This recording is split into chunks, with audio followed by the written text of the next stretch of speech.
How's the most epic comeuppance you've ever seen a spoiled kid get? Story 1. I worked at Taco Bell in HS. At the time, we had kids' meals. This kid comes in with his parents and orders a kid's meal. Apparently, he had been in recently and already had that toy. He started screaming at me to get him another toy. His dad looked at me with an absolutely dejected look on his face and begged me to go get the toy. I dug through the new box of toys and found one. The kid ripped it out of my hands and ran outside, directly into a rose bush. My coworker was legit laying on the ground laughing. Story 2. Not incredibly epic and not much of comeuppance, but great nonetheless. I was on a flight from Washington Dulles to Heathrow. This 6 to 8 year old kid behind me was screaming the whole overnight flight, constantly bitching at his mom for food, toys, what the ever. Mom was the SHH honey. No honey, SHH sweetheart type. Finally, the mom had to get up to use the restroom. The kid starts wailing. The guy next to me leaned up over his seat, turned around, and said, "Hey, kid, shut the whole plane didn't clap, but we enjoyed 5 minutes of dead silence till mom came back. I guess he'll start. Definitely not the best, but it still pleased me." I used to work at a pony camp that catered to rich kids from a very nice neighborhood. We would have really spoiled kids all the time. While annoying, the most frustrating part is trying to maintain authority just so the little shits don't get themselves killed by 1,000-pound animals. Anyways, we had a maybe 10 years old kid from some mildly famous sportscaster one week. Kid was just downright awful. She ignored everything we told her and was mean to the other kids in camp. At one point, she started a physical fight with another girl, and when she felt like she was getting beaten, she started yelling, "Do you know who my mom is?" And when I tell her, the other kid got scared and started crying. My coworker replied, "Actually, I do know your mom, and I know she wouldn't like to hear about this. Why don't I call her right now?" Little brat didn't believe her, so my coworker did. She was much easier to deal with the rest of the week. Turns out, my coworker worked with her mom many times over the years. She's a professional makeup artist for TV and did her makeup more than a few times. It's spoiled brat. This one was told to me by my parents since I was too young to remember at the time. The neighborhood bus stop for the Catholic high school was on the corner where our house sits. Sometimes when it was raining, the kids would wait right next to our house for cover. That didn't bother my parents. They had kids. They didn't want somebody else's kids standing out in the rain. What had bothered them was when they realized the kids started passing the time by ripping up all the flowers around the house. Parents called the school to complain and had a nice chat with the principal. That Saturday, all the kids who used that stop showed up to replant the flowers, which their parents paid for. When the flowers were replanted, they got to spend a few more hours helping with our other yard work. Then the school moved their bus stop to the main road on the edge of the neighborhood. That meant about 2 more blocks of walking every day for most of them and waiting in a field with no shelter from bad weather. Story 3. There's actually a complete video of mine. Here at UConn, they serve special mac and cheese on certain days. I'm sure lots of schools do it, but our bacon jalapeno mac is pretty good. Well, a certain sophomore from a wealthy family who was used to being bailed out of trouble by his rich parents got drunk and decided he wanted some mac and cheese. He was clearly intoxicated and had to walk around the food court drinking beer. The manager sees this and won't let him in the food line. As seen in the video, our boy spends the next 10 minutes mercilessly berating the poor guy and his staff for being beneath him. The manager gives him so many chances to just walk away, but our boy isn't leaving without his mac. He shoves the manager not for the first time, and another employee decides he's done with this. Hero employee tackles our boy and pins him. Spends the next few minutes pinned to the ground while the cops arrive, screams, "I am absolutely fucked," and is arrested. Not his first arrest, not his first expulsion from a college. From what I hear, he's since been arrested or expelled from another school. We'll never forget you, mac and cheese kid. Edit, thanks for my first gold. I'd also like to add that our local calzone restaurant named a limited time calzone after him. I had one, and it was full of bacon jalapeno mac and cheese, and it was amazing. Edit 2 in response to numerous requests. Here is a recipe for the mac and cheese worth getting expelled for scout camp out in Utah, when Boy Scouts were pretty much run by the Mormon church. A porcupine walked through our camp, and this spoiled rich kid got a stick and chased it up a tree. We all told him to stop. He wouldn't listen. Scout leaders were off doing God knows what at the time. So this porcupine is up the tree, and now the spoiled weenie wants to shoot hard candy with his wrist rocket. He can't get a clear shot, so he climbs up the tree and sits on a branch under the porcupine, shoots a hard candy at the porcupine, and hits it hard. It was right then that he learned that when a treed porcupine feels threatened, it just lets go and lets the quills break the fall. The big porcupine fell right onto the spoiled kid's shoulder, bounced off, hit his thigh, and then landed on the ground. It waddled away, and we just laughed at the now howling spoiled kid. One of the scout leaders had to drive the kid to an emergency room. I hope he caught for not supervising too. Story 4. On the first day of a 2-week vacation, I saw my spoiled 10-year-old cousin tell his mother, his older female cousin, his aunt, and his grandmother that he wasn't going to clear his place or rinse his dishes because that's women's work. For the rest of that 2-week vacation, nobody had to lift a finger to clear a plate, rinse a dish, or wash a pot because it was his job. At times there were over a dozen of us there. Story 5 used to work at a non-overnight summer camp and after-school program and week-long soccer camp. The town isn't huge, so needless to say, over a few years I got to know several kids from different programs. One 10-year-old boy I knew from after-school care was a total bully, snob, didn't think he had to listen, tattletale, personal pet peeve, just awful. He came to my soccer camp and proceeded to make fun of an 8-year-old girl because she had old cleats where he had the newest Nikes and a brand new cool design ball. Unfortunately for him, I also knew this 8-year-old girl and knew that the reason her cleats looked old and worn down is that she was a beast, just all-around amazing athlete who loved soccer and played hours every day. I paired him with her for a simple drill where one person started with ball, and you just try to get past the other person and kick the ball at stationary ball cone about 10 yards away to simulate passing scoring accurately while under pressure. He was of course angry, saying she was too young and a girl. I said if he hit the cone 3 times he could pick his partner. He again pointed out her shoes to me, as if that were going to change my mind before giving in and playing. She proceeded to humiliate him over the next few minutes, not once letting him dribble past her in 5 attempts. He was livid, bending down messing with laces, as if the shoes really mattered, then saying he needed to use his ball. Nothing worked. He was so angry I thought he was going to be violent, but then it was her turn to be on offense. He talked some kind of smack, I forget what, and refused to let her use his ball. She didn't say a word, got S new ball. I blew whistle, and she did a step-over fake, which made him move to the side. She stood back up straight and kicked it between his legs and hit the cone. She barely even moved. He was so angry. Second round, he charged her screaming. She kept her cool, wound back like she was going to drill it at his dumb face. He ducked and squealed as she dribbled around him with his hands still covering his head and hit the cone. I didn't make her embarrass him for the remaining 3 attempts and called a water break. The kid was just dumbfounded. He honestly thought his shoes were going to make him better without any effort. He was better behaved the rest of the week, but honestly I think she just broke his spirit. He just seemed out of it. Hope he's doing all right. The girl is like an all-American HS soccer player last I checked. Won't be surprised if I see her in Olympics one day. Story 6, I was about 15. I was in the woods with some friends, local public nature reserve, playing on a rope swing, drinking energy drinks and eating snacks, chatting, just having a good time, keeping to ourselves really. The rope swing itself was on a very tall tree, hanging over what I can only explain as a miniature valley, 2 small hills, a gap in the middle, rope swing on one side, but we'll reach the other side. Then some kids came along on their bikes, maybe between 10 and 12, dressed up in tracksuits and quite mouthy, you know the type. They told us to move along from their rope swing. It wasn't theirs. I had to set that thing up myself because I was like a Spider-Man kid back then. I could climb anything. Obviously we said no, but we did say, well, leave them to it for a bit if they want to have a go. There's no reason we can't all enjoy it. They wouldn't take that answer. So we carried on playing on the rope swing, but then they begun throwing sticks and rocks at us. Didn't faze us. Next thing, one of them tries to show off and speed down the hill on his bike to try and grab me while I swing, but his mate throws a stick at the same time, and it lodges in his wheel and sends him flying down the hill. To add insult to injury, he flies right in my swing path and gets 2 knees to the ribs. Completely took the wind out of him. And so they all left feeling defeated. It feels good because we did nothing out of order. The card just worked in our favor.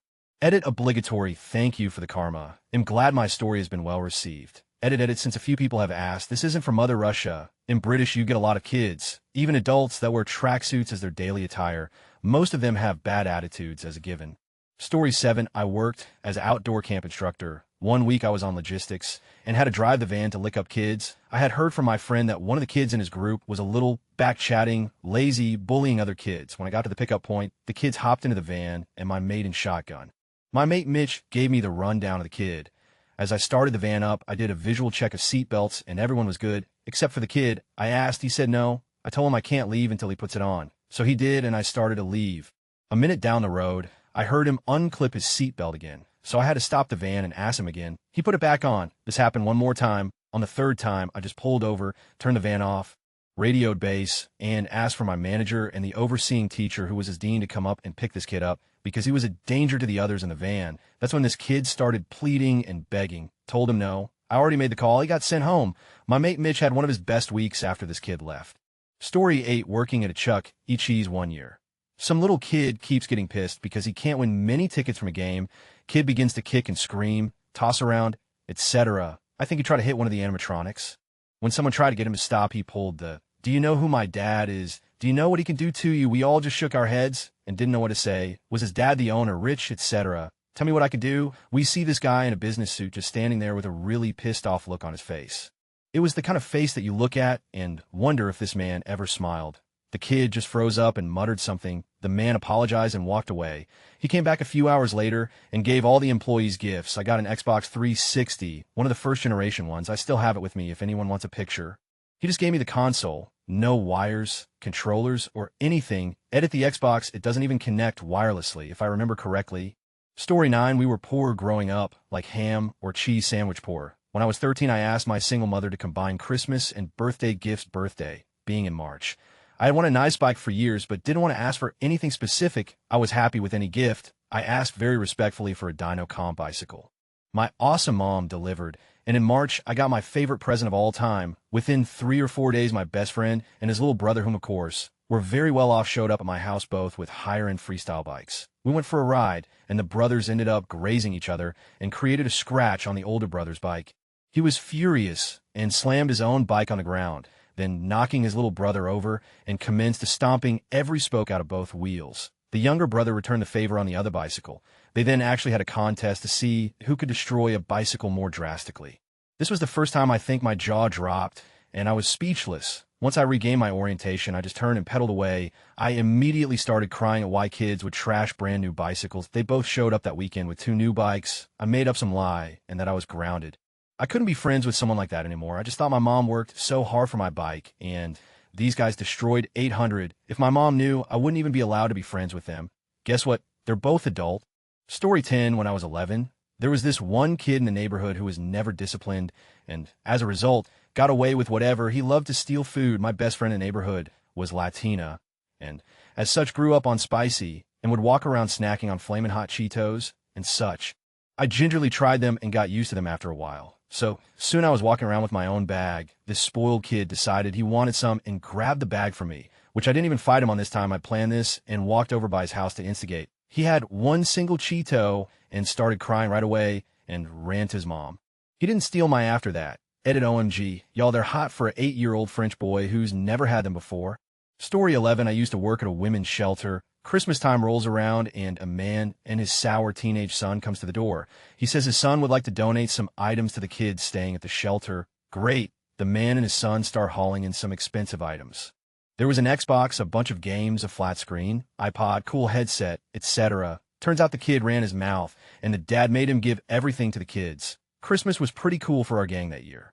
Story 12, how about that kid who tried to get off from killing 4 people in a drunk driving accident by claiming he suffered from affluenza, being too rich to know right from wrong.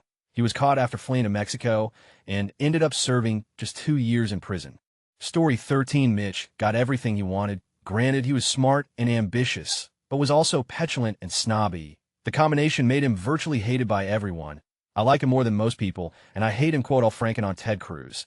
Our 3rd grade class would get Monopoly-esque money for an auction of toys at the end of the year. If you were bad, you had to pay money. But if you were a little sycophant like Mitch, you were filthy rich. At the end of the year, Mitch surveyed all the toys and calculated how many brownie points it would take to swipe all the best stuff. One by one, Mitch swiped the best toys, always bidding perfectly. At the end, Mitch had enough for the most coveted toy on the table, the Chia Pet. Brent had the second most money and timidly started the bidding. Mitch toyed with him and gradually raised the price until Brent had to go all in. Mitch raised the bid by a small margin, and then Susan, who almost had a Nerf gun, gave her sizable pile to Brent, and Brent raised. Mitch panicked and counted his money for a higher bid, but it was already too late. All the people he had screwed suddenly turned the auction into a popularity contest, and Brent delivered the final blow. Mitch freaked out and had the most satisfying meltdown. If he had just tried to get a few things, no one would have wanted to screw him. But by leaving so many people with so much worthless cash, he was truly hoisted by his own petard. Mitch, lol, my neighbor down the street, and his little brother were 2 of the most spoiled kids I'd ever met. And their mother was just horrible. For context, the younger brother's first word was, "I wish I were lying. I really do." One day, the younger brother was having a vicious temper tantrum while I was over playing some GTA 3 with the older sibling. Unprovoked, he threw a pair of scissors that hit my elbow, and I had to go to the hospital for stitches. His mother just yelled at him with a Newport hanging out of her mouth. which I felt wasn't sufficient justice. The next day, I went back, left arm in a sling, and smashed that little in the face with a bucket. Story 14, little spoiled SOB Dominic down the street. He called me a Madonna head back in the 90s. Now he's got a pill addiction and is in prison. Who's the Madonna head now? Story 15, I think I was around 9 or so, and I made friends with another kid down the road. It was his grandparents' place, and he visited a lot. If I remember correctly, we met through baseball. He was incredibly overweight and bossy. He always made the rules of the games we played and would throw major tantrums if I objected. For instance, while playing with action figures, I had the toy do some cool flips. He went crazy saying how it needed to be realistic. The first time I visited his house, I was blown away by the volume of toys he had. Growing up fairly poor, I was accustomed to having maybe one cool toy. He had all the PlayStation games and a huge collection of anime VHS. Not surprising, his parents were overweight as well and would make dense dinners that would take me 2 days to recover from. Eventually, one sleepover, he wanted to play wrestle. Didn't take but a second to know how bad of an idea that is, him being 100 pounds. Especially since he wanted us to be shirtless, I refused, and he cried telling me to take my shirt off and to wrestle. I remember walking out and asking his mom for a ride home. She just gave me the look of I understand. 2 days later, he shows up at my house asking for me to come out. My brother told him I wasn't home as I walked by the kitchen. He flipped his, and that's the last I heard of him. Story 16, not really a kid since dude was in his 40s, but he acted like one. His mother paid for his life, rent, bills, food, everything. He was super mean to her whenever she would call, and he had a crazy bad temper. I was homeless at the time, and my former boyfriend, and I would come around his place sometimes. He would say the most up to me. One time he asked me if women were even human. Anyway, he always made kind of point to throw money around casually and rip on us for being homeless. But then he'd be super suresty. If any kind of exchange was made, for example, he asked my ex to install a new lock for him, agreed to pay him some bullshit lowball amount, and then never paid at all. The last day I saw him, he got pissed off about something and threw a keg at my ex's head. His place was full of music equipment. He never used guitars, drums, amps, soundboards, all kinds of expensive stuff. My ex dodged the keg, and it flew and hit a bunch of equipment. Dude proceeded to completely trash all of his own stuff in a man-toddler rage. As we left, he followed us down the street, screaming obscenities and threatening to kill me. Then I didn't get to witness this myself. Unfortunately, he apparently got arrested because he mouthed off to a cop and told her he owns the LAPD and that she could arrest him later, but he was busy right then. I actually know this officer, and I wish I could have seen her face when he said all that. Suffice it to say, she wasn't having that and took him to jail, and I heard that when he got out some months later, had been kicked out of his place, and all his stuff was gone. Pretty sure he's homeless now. Story 17, I played football in the local kids league. One kid from another team was basically untouchable as his dad was a major sponsor of the league and would donate money for uniforms, drinks, etc. His son was a pretty good receiver, but didn't like getting hit, and his parents made a big deal of leaving their son alone so he could develop his skills. He was insufferable. Anytime he scored a TD, he would do over-the-top celebrations and mock all the other players, his teammates included. Then came high school. Most of the kids from the league ended up in one of 2 schools. He went to mine and some other players. During tryouts, he did well. The coaches were mostly focused on skills and minimal contact during the first few rounds of cuts. The final round was when things got interesting. Full contact was permitted, and he got rocked over and over again. No one was actually trying to tackle any harder than normal. It's just this dude didn't know what to do when he got tackled. So he screamed and cried a lot. He didn't make the team until his dad came down to the school and offered to donate money for uniforms and some other goodie for his sports teams. So he made the team, and again, we were told to take it easy on him a bit. So we did, but the other teams didn't. And he went up against some of the players he mocked previously, and they remembered our QB kept passing to him, and he was getting repeatedly smashed over and over again. It was the only time our team cheered for the other team. He quit playing football after that. Story 18, I may disagree with the American invasion of Iraq, but Uday Hussein being killed in a shootout was pretty epic comeuppance. He was so spoiled that he would go into weddings in Iraq, rape the bride. Story 19, this wasn't me, and I can't find a comment anymore. It was one of the earliest things I remember reading on Reddit, probably from 9 years back. This Redditor was in line at Burger King. Behind him the line was this woman and her kid. The kid kept screaming and yelling that he wanted an apple pie. The mom looked like she was so beat down that she was hardly fighting back. The kid is screaming loud enough at this point for the whole restaurant to hear, and begins kicking his mom. She eventually caves and says he can have one. When the Redditor got to the front of the line, he asked the person at the register how many apple pies they have left. They tell him, and he buys all of them. Now, I might be misremembering this part and added this because it was even more of a thug move, but I remember him showing all of them to the kid. He ate one and made sure the kid saw him throw the rest in the trash. Edit, others have posted a link to the story. It is the same story I read, but this wasn't the original I remember reading. I read this long ago. I read it not long after first starting on Reddit. Story 28, kid and mom were walking out of shop. He didn't want to help her with the shopping, just roll on his heelys, rolled right into a stationary car, and then got a clip around the ear from his mom. Story 21, I grew up in the ghetto. So parents usually stayed inside, neglected kids, and told them to play in the streets. So one day I'm outside playing with my friend. I'm around 10. At the time she's 7. And an actual 3-year-old starts calling us fuckers, just everything you can imagine. The kid ends up heckin' biting me. So I go over and tell his dad. Dad calls me a great. Sometime the same week another kid is harassing us, calling us poor and ugly, and once again. So about fed up with this, he's sitting over a rain drain. So I grab his payday bar that he had apparently saved up all his money for, he's like 6, and throw it down the drain. He starts screaming and wailing me to tell Mama. My mama's gonna beat you. I sit around while he tells his mom a few houses down. He comes back all righteous and tells me Mama wants to talk to you. So I go over to his house, and his mom says, what did he do to you? I heard his side. I want yours. The kid smile immediately drops. I tell her about the harassment, and she smiles the sweetest little smile before beating us right in front of me. Justice from the ghetto, everyone. Thanks, kids, Mama.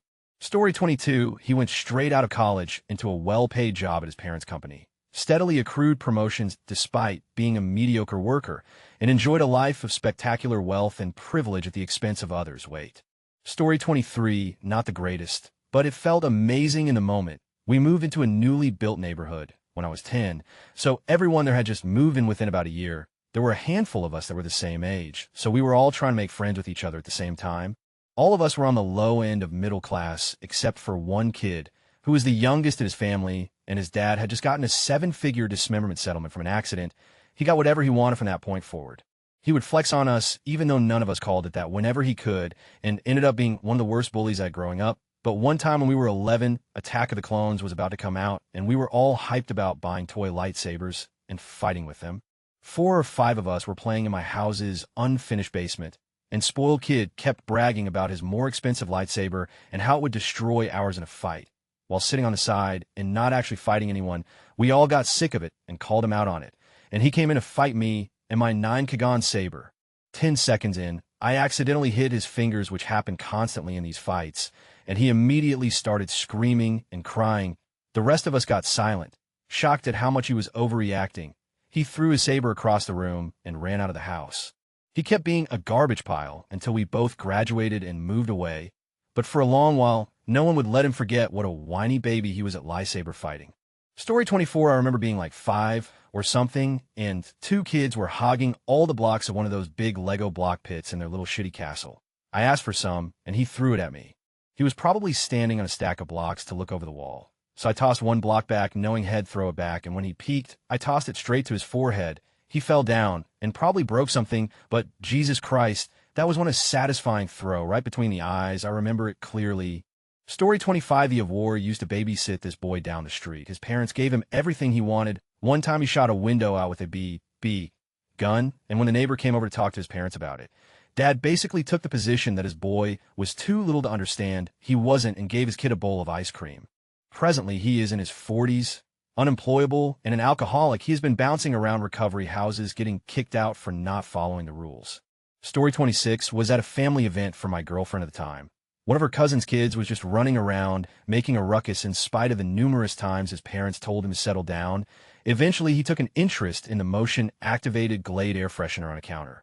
It had been turned off because it would be spraying nonstop with all the people around. So this little 6-year-old is standing on his tiptoes, ignoring the constant warnings of don't touch that, please, and reaching over pushing buttons, and eventually it happens. He flips the switch on, and 3 seconds later gets a direct blast of Glade to the face. Story 27, when I was in about 3rd grade, there was a 7th grader that rode my bus, decided he was going to kick my at the end of the day when we got off. I don't remember the reason, but it was something stupid, and he was just being a bully picking on the chubby kid. Anyway, a bunch of 8th graders heard about it, and they get off and beat his for picking on a kid almost half his age. Later that evening, my mom gets a call from his complaining that I got people to beat up her son. But once the details came out, he just got in more trouble, and my mom was attempting to stifle her laughter. Story 28, I went on a bushwalk in Singapore, and there are pretty clear signs around not to feed the monkeys as they could get aggressive. Anyway, there were these two boys around the age of 8 swearing and throwing sticks and rocks at a little monkey in a tree. The dad was standing there laughing and allowing this to go on. I was about to say something when one of the kids ripped open a bag of Skittles and started throwing them. The monkey immediately ran down from the branch and snatched the Skittles. At the same moment, another 3 monkeys came out of nowhere, and in an epic display of monkey justice, swarmed the kids, making them and the dad run away for dear life. Story 29, my nephew by marriage I had to drive him once, and he kept around with the windows, so I locked them. Then the little ass wife started incessantly pushing my door lock button, so I stopped holding back farts and stopped opening the windows. And let me tell you, this was during a phase of my life where my farts smelled like I might be suffering from some sort of colonic necrosis. He gagged and sputtered and threatened to throw up. It didn't matter. I just kept farting. In fact, at a certain point, I thought I might my pants. I didn't care. I was willing to myself just to make that little suffer a bit. Eat my Evan. Story 31 time, I wouldn't give my daughter a push on the swing because she was whining instead of asking. She knows we don't listen to whining, but her grandpa was there, so she was testing me. When she figured out I really wasn't going to do it, she grabbed the rope from the swing and flung the swing at me. It missed me, came back and smacked her right in the face. I'm sure it hurt too, because it was a board with a rope through the middle. Not that I'm happy that my kid was hurt over it, but I taught her about karma that day. Story 31, throwaway, because I still know this person and he knows my Reddit name. I grew up with a friend in elementary school I still know in my late 20s who was very spoiled, would miss school whenever he wanted, get any video games he wanted, probably never heard the word no. Now that we are in our late 20s, he still lives with his parents and works a very bad-paying job. He is very overweight because he always got fast food when he asked for it and continues to eat it on a regular basis. He is an alcoholic, and his parents still buy him anything he wants since he spends all his money on alcohol. His parents are now in debt due to continuing to supply him with the things he wants, and married and own a house. We aren't really friends anymore since I find his situation very toxic, which is a huge shame because things aside, I think he's a caring person and we grew up together. I've tried to help him out of this slump, and it took me long enough to realize he wants change and is wired this way. If he wants to change, he will need to want it himself, and I unfortunately can't help him. I wouldn't say he deserves it as in he had it coming, but unfortunately the actions of his parents and the actions of him as an adult put him in this never-ending loop of waking up, working a job that pays next to nothing, drinking, eating fast food, sleep, and repeat. He has no plan to work toward a better job. He has no motivation to kick his bad habits and get healthy, and blames society for the way he is now. I still wish him the best, and I'll be there to help him if he asks, but until then I have to focus on my life. Story 32, I had a high school drama class right after lunch. The classroom had its own entrance outside of the building instead of through the halls, so usually a few students would wait outside until the teacher arrived to unlock it. My mother still made a lunch for me most days, and she insisted on including a very plain bologna sandwich about once a week, and I lost any taste I may have had for these when I was younger, so sometimes students would throw things like bread crusts on the roof of this classroom to watch pigeons and seagulls swarm and fight over it. So I just tossed the whole sandwich up one day. The swarm was instantaneous, and it was loud. By now, most of the class was waiting to be let in as the teacher was late. There was one incredibly spoiled classmate. Combine the heavy-set build, blonde hair, and narcissism of Miss Piggy with the gum-smacking bitchiness of Parker Posey and Dazed and Confused. And you had this creature. She announced her arrival that day with a blood-cuddling scream from around the corner, like Dario Argentina-style terror. I thought someone got stabbed until this girl comes tearing around the corner, and we realize no one's following her with a butcher knife or anything. She's gagging and flapping her arms to draw attention, het to the gob of seagull caught dangling in her bangs, inches in front of her forehead. This was about 1989 to 1990. These were Debbie Gibson-style bangs teases and sprayed into a popular clamshell-like fan shape. This girl had enough hairspray to not only hold the hair up in front, but mostly support the weight of a large seagull dump, except it was starting to fold over in front. She goes cross-eyed for a second, trying to focus on the wet green-gray, then vomits in front of everyone and runs to the bathroom to clean up. The moment she leaves, the teacher arrives and asks why everyone's laughing.